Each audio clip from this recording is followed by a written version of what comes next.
Svikiro!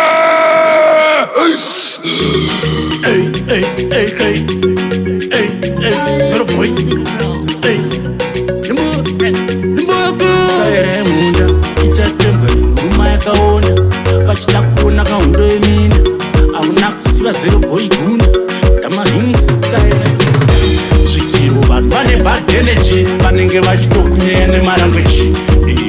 Pavanokupa haki, vanenge vakakuisa kuti ugutsi. Svikiro vanhu vane bad energy. Vanenge vachitokunyaya nemaranguage. Pavanokupa haki, vanenge vakakuisa pandakaudzi.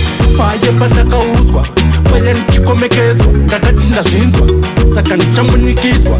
Kana zvekumanikidzwa, chandakafundiswa. Satani anoda kutonyadziswa. Zvakaipa zvose zvobva zvangobviswa. Zvishuwo zvomwoyo zvikozadziswa. Kwete zviya zvekutadziswa. Svikiro vanhu vane bad energy. Vanenge vachitokunyaya nemaranguage. Pavanokupa haki, vanenge vakakuisa kuti ugutsi. Svikiro vanhu vane bad energy. Vanenge vachitokunyaya nemaranguage. Pavanokupa haki, vanenge vakakuisa kuti ugutsi. Nekuti vane moyo yamajuda, saka ndestaira handifenda jiva. Ndo vataiona kunge malita, apo pastaira futi vakalota.